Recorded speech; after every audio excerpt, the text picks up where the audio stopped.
My name is Karen O'Brien and I'm a human geographer from the University of Oslo in Norway. I have a very interdisciplinary background in the human dimensions of global environmental change, and I've been working with the IPCC on climate change impacts, vulnerability and adaptation research, as well as on the Science Committee of Future Earth, which is a 10-year global change research initiative looking at how humans respond to global environmental change. We're in Dundee, Scotland, and I've been here for a workshop on transformation. It's a KNET Workshop. It's a knowledge network for enabling transformations and looking at how we can make it happen in practice based on the knowledge that we have. And tonight there's going to be a public lecture on the winds of change, about how we respond to climate change. And I'm participating in that and a panel debate.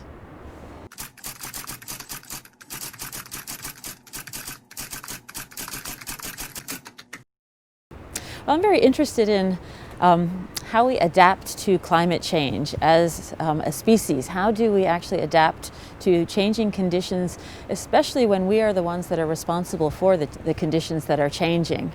And that means looking at adaptation, not just adapting to the impacts of climate change that are coming, but also adapting to the very idea that we are changing the climate and we're actually creating the risks that we're adapting to.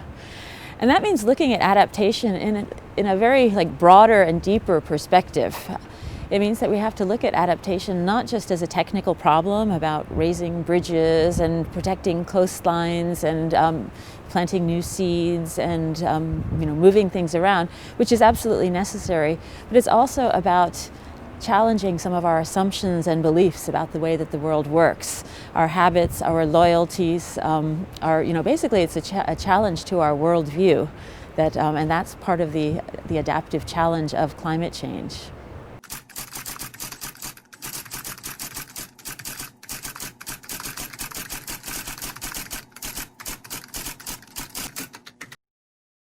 When we talk about climate change responses, we often divide them into adaptation, mitigation, or geoengineering as if they're very separate, but they're all really about how we think about the future and how we respond to that future. And when you look at it, how much we have to adapt to the impacts of climate change will really depend a lot on mitigation.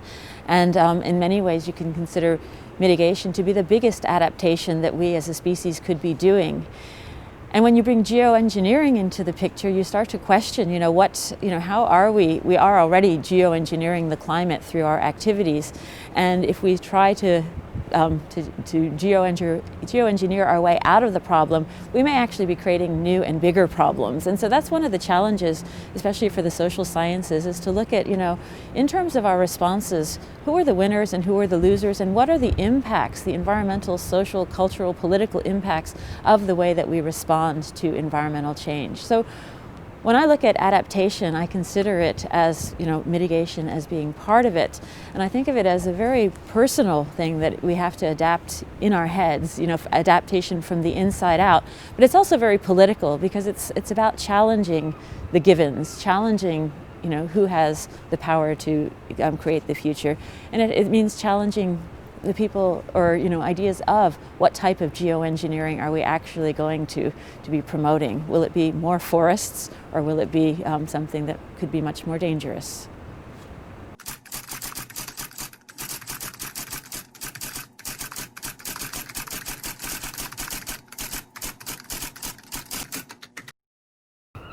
Well, we have a lot of concepts that were being looked at now: resilience, adaptation, transformation, and all of these can be interpreted from lots of different perspectives. And in some cases, resilience is keeping systems the same, and which isn't always a good thing. But if we're looking at the planet as a whole. We want a resilient planet for a future, and in order to do that, we might need to transform, and we're already transforming the planet, and we're transforming natural systems and social systems. And why transformation is important as a concept is because we want to be able to understand, look at it very critically of how is it happening? How do we deliberately transform in a way that is ethical, equitable, and sustainable, as opposed to transforming to achieve, some kind of a world that might work for some but not for others.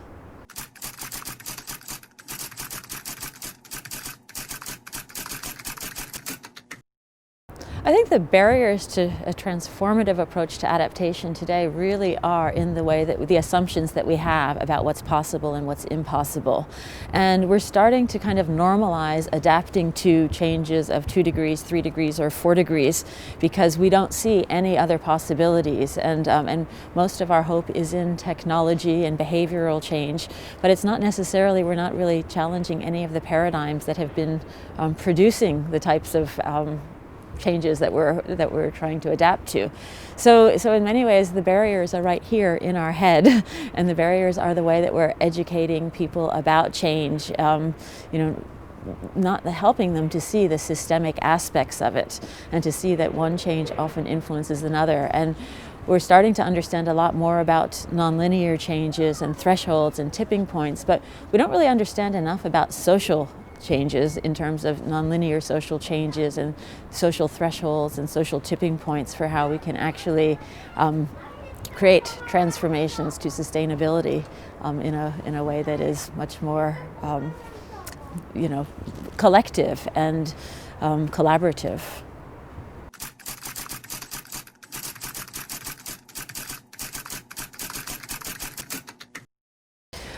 It's exactly because we've been looking at climate change and other environmental issues in this little box of separate environmental problems instead of as social problems, cultural problems, political problems, and human problems. And framing it differently, framing it as an issue of human security, as an issue of how we relate to nature, how we relate to future generations. It changes how we do it, and you start to see, instead of stacking problems in terms of priority, you start to link them and say, oh, poverty is very much part of climate change, is very much part of conflict, and you start to see how addressing one problem addresses many problems, and that creates, it's actually makes it sound more complex, but it all actually gets very simple because it is about how we treat others, how we treat the environment, and where we're drawing these lines of difference.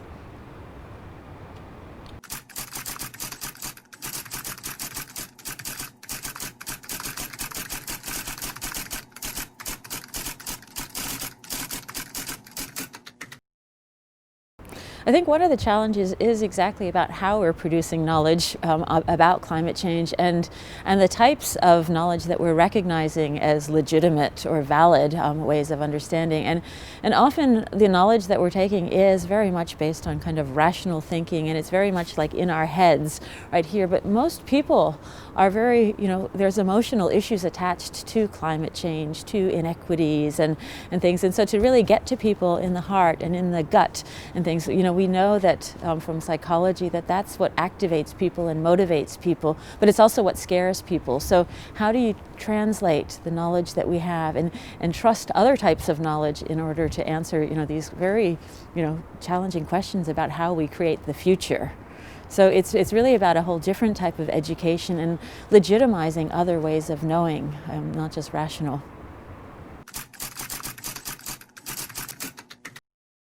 Yeah, Future Earth is really pulling together different disciplines and not just the sciences, but engaging with society to actually come up with knowledge and solutions-oriented research that can help us address transformations to sustainability, global sustainable development, and understanding the dynamics of the planet.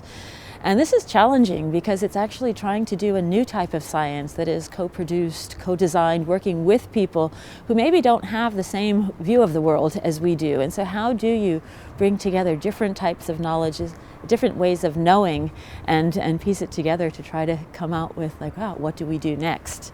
And the challenges of interdisciplinarity have been addressed for a long time. And in some ways it's very challenging to be working from different frameworks, different ideas of causality, different notions about determinism versus free will. And all of this, I think, is part of the dialogues that we're having between people in different disciplines to try to come up with different ways of seeing things. And in some ways, the conversations can get really difficult when you have people who are looking at, the socially produced situations, socially produced vulnerability, rather than just environmentally determined vulnerability. So these different paradigms actually come to, they create what could be a challenging but also enriching ways of approaching science for, addressing big problems.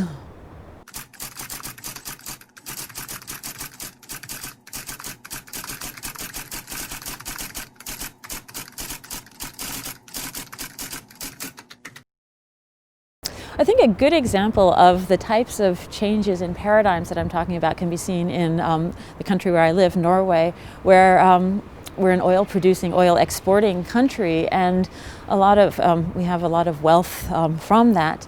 And so in looking at the future, we're looking at an economic legacy of oil, and that's being challenged by people who are starting to question whether we want an economic legacy or an ecological legacy. And it's challenging what oil actually means. Is it something that we actually just burn to get from point A to point B, or is it something that maybe should be held as in reserve for the future, because it is a valuable resource for many other reasons.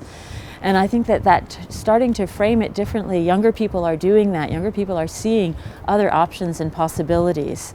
And the same goes for adaptation. We're often just kind of saying to people, oh, you've got to adapt to this scenario or that scenario or that scenario, and doing it through development as usual, through business as usual, and without actually looking at what is creating the vulnerability.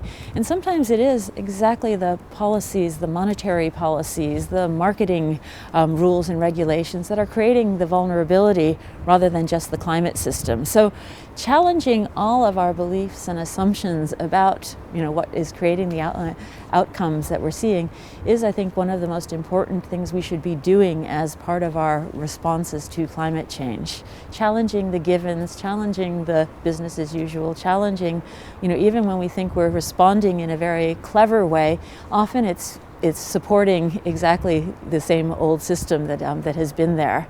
So it means really trying to be more creative, taking risks, but also seeing the system differently and seeing where we as human beings and individuals can make a difference in that system.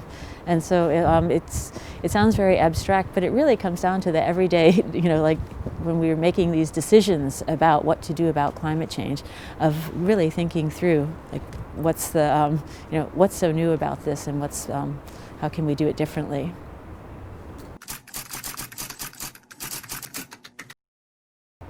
The idea that that adaptation is always good has been questioned, and we're starting to look at, like, what is maladaptation, or adapting in ways that aren't necessarily beneficial in the long term or for other people. And in some cases, one person's adaptation increases another person's vulnerability. For example, drilling deeper for water in a well might be really good for one community but bad for another community, or diverting water, or using air conditioning or things. It may actually make the problem worse in the future.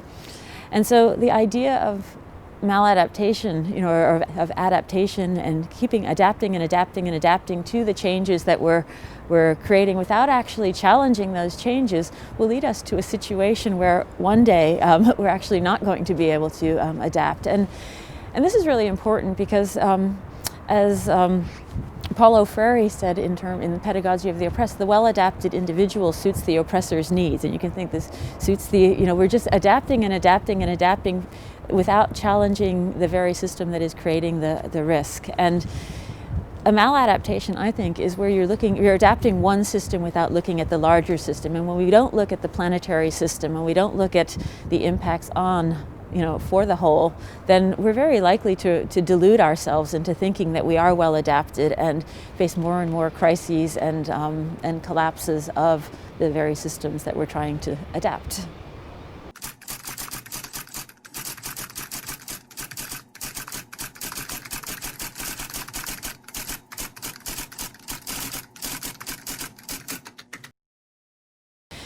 There is a risk with adaptation, and this depends on the interpretation, that we are adapting to exactly what we don't necessarily want to continue. And it really raises, the questions of like, whose values count? Who's deciding what kind of future we are actually creating? And under what paradigm are we, what are the thoughts that are behind these adaptation. So with the best of intentions, we're often actually sending ourselves off on a pathway where we're actually supporting the what we should be challenging.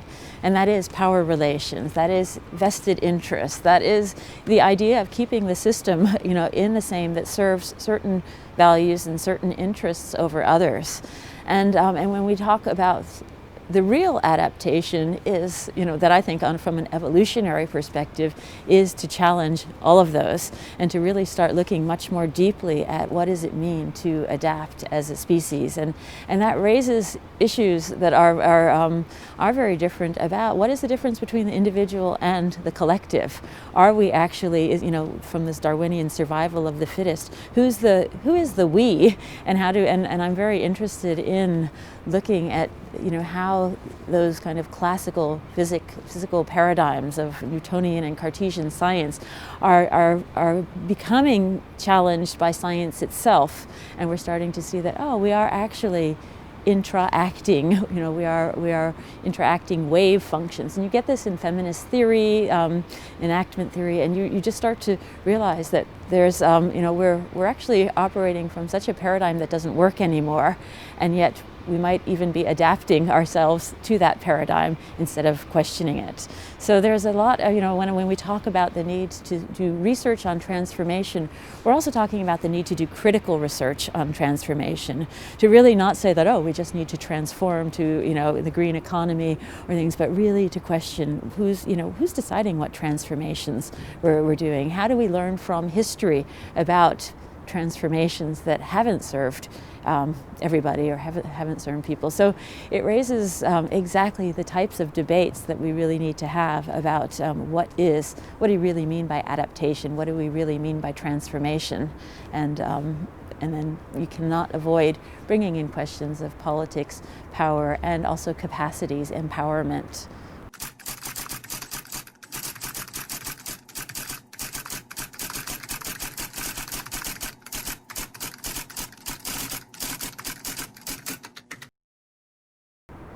Well, I think we're acting almost unconsciously as a species, not recognizing the connections, not recognizing that we can actually, create different, that the structures and the systems are our own creations, and the world that we're out there is actually a result of the way we think about each other, the way we think about what's possible or impossible and things. And I think if we could actually start to challenge those, those very beliefs about that, and consciously and deliberately adapt, it would mean a lot more reflexivity. It would mean really challenging all these borders and boundaries between us and the other, and us and the earth and things, and starting to see ourselves as one larger, coherent group where diversity is important, individualism still can be important and things, but where the larger goal is collective and larger, for a larger whole. And I think we're just waking up to that, and we're starting to get more reflexive about our role. But when you start to think about what climate change means, adapting to the idea that we are changing the climate, that we are changing global systems, ecosystems and atmospheric and ocean systems and things like that, it also empowers us with this idea that we can change systems, that capitalism isn't a given, and all of, the systems of hierarchy and things, they're not givens. And so challenging the idea, adapting to the idea that we can change systems gives us a lot of room for maneuver and to ask ask the questions, what kind of systems do we really want? What systems would work better? And how would we create that world that works for everyone, as Buckminster Fuller puts it? And we know it's possible. And so, the questions are, can we get out of our own way? I think the Anthropocene is a really important concept because it's more than just a proposed geological era where humans are having a big impact on the climate change. It's also a perspective where we're starting to recognize that humans are the ones that have actually had an impact on, at a global scale, and that we are shaping the future, and we are actually, determining which trajectories we're going to be on. And it's not that it's about humans together, having created this the situation what they're in. It raises important issues of what types of, who has this Anthropocene benefited so far? Who were the winners and the losers?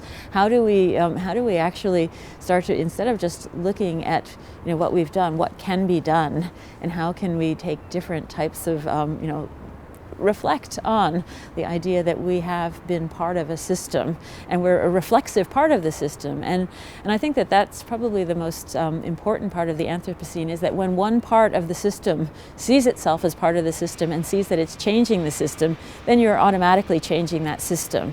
And for me, that's the exciting part of the Anthropocene, is that we are recognizing consciously that we are the ones that are creating poverty, injustices, and conflicts, and ozone depletion, climate change, biodiversity loss, and things. And that is the idea then that there are alternatives, and how do we go after these alternatives? And that's where a lot of the exciting stuff in practices on transformation. You're seeing different collaborative economies, you're seeing transition towns, you're seeing eco-villages, you're seeing different ways of engaging with each other. And that's where we start to see there's a lot of power in the Anthropocene to change. And if we take it in a very deterministic way, we can look at all these curves and the great acceleration as leading to a great collapse, but we can also look at it as leading to a great reflection and a challenging of a bending of those curves, and thinking more in terms of the way that we are connected and that we do interact. And we haven't, it's a big change to go from thinking that that we can control and manage the earth and our technologies have no impacts on other people or no implications for future generations, to actually start to reflect on everything's possible. What actually, the ethics come in, the values come in, and we start to engage in different conversations about change. I see our future as having so much possibility and potential, and there's a lot of times that I get really scared and very depressed and sad about, because you see that we're also, there are impacts that are happening, and there are changes that are coming that, that are not, there are going to be problems and things, but I also see that people are waking up to the idea that there are alternatives and other possibilities. And so I kind of go between, this optimism and pessimism, but deep down I think that what we're seeing is many, many people waking up to the idea that we're actually, that we can do better, that we can do different. And it's not just younger generations. There's people of all ages who are starting to step back and question the way things are. And for that reason, I tend to be more positive and optimistic, but also realistic, because we do need to help people through times of disequilibrium. And it isn't, we are losing species, we are losing coastlines, we are losing things that hurt. And dealing with that kind of, the deep pain of that and the sadness and things like that, at the same time as saying how can we do better? It's something that I think each of us individually has to struggle with and think about, wow, how do we use relationships? How do we use, how do we connect with a larger group of people so that we can actually move it in a different direction? And so the challenge becomes very personal, because it's how do I matter? What can I do? How can I actually influence this future, not just as me as an individual, but me with the people that that we're connected to. And I think then that if we live with that challenge, with the optimism that we can do something, but also with the compassion to realize that, wow, we're also we're dealing with a system in change. And so it's, it has like its light sides and its dark sides, but I think we have to be, actually taking a different pathway and being aware that we're choosing that pathway together.